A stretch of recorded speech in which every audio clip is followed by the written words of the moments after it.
Hi all, and welcome to this week's episode of Stoop Sketch Sessions, where we are going to be examining the fall season. You can see the background, everything is changing, and a great way to do this is by taking a look at what does change, and that would be the foliage. We're seeing that many plants are starting to die back, they're going dormant, and we all look at the fall foliage and the leaves as being a really beautiful part of this season. So today with our nature journals, we're going to look at a couple ways to document these and make some observations about the autumn leaves. But that means that we're going to need to go a little farther from this stoop. Really kind of aside from this one is really nice.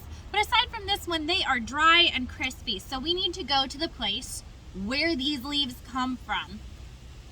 Let's head on over and take a look at what I'm talking about. Well, we need to take a tiny little walk, not super far, to the trees.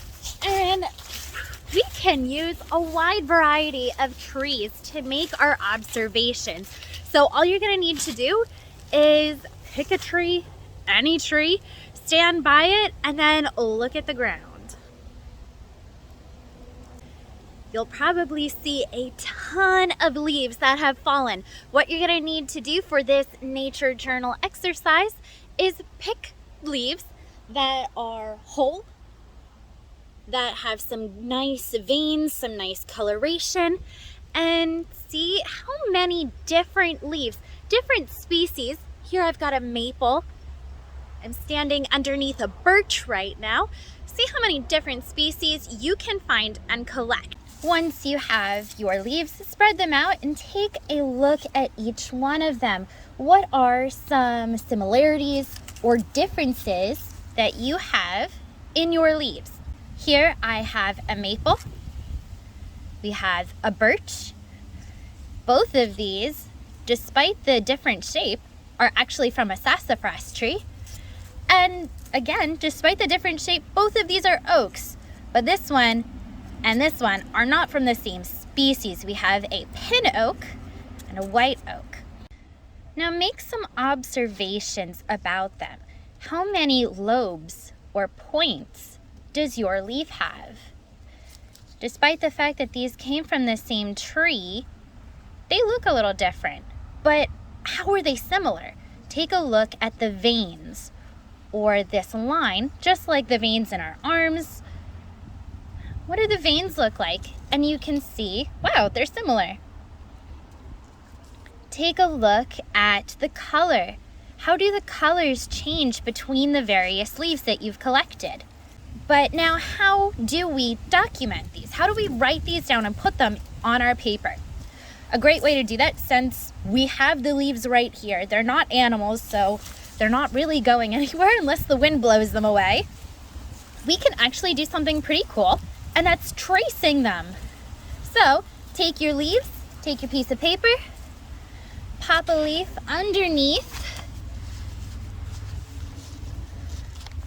and now take a colored pencil and very gently rub. Ta-da! We have a maple.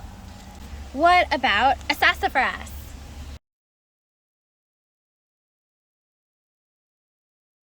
Ta-da!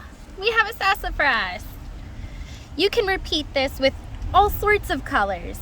Do you have colors that match the leaf as it is, or match the leaf when it was summer or when it was spring? Now, just like in our other nature journals, we can write all sorts of information down that we research about the leaves. What sort of animals rely on these trees for shelter or for habitat? What sort of nuts or nectar do they produce? What do the seeds look like? I have all of these seeds all over, and this seed goes with this tree, the maple. Do you know what oak seeds or acorns look like? Let's take all these chances to make more observations. Of course, You can always draw just like we had in previous nature journal entries. If you're not confident in your drawing skills, try tracing the leaf. You can lift up, quick draw, always hold this for reference, and you'll be able to get a very beautiful illustration in no time at all.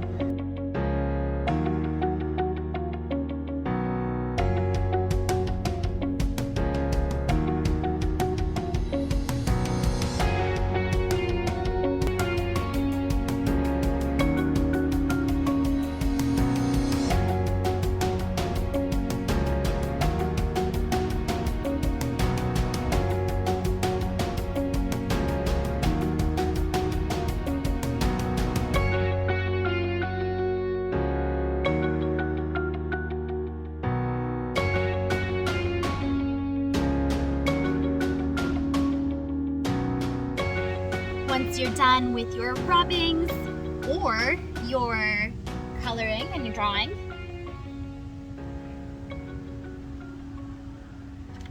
you can be proud to know that you learned more about the wonderful trees in your backyard, or literally whatever is right there. And you might notice that you have some amazing biodiversity. Compare and contrast once you're done. What colors did you use? Did they match the leaves, or did you create your own version of this leaf? What environmental factors played a part in creating these amazing colors? Ask yourself all that, document it in your nature journal, and I will see you next time on Stoop Sketch Sessions.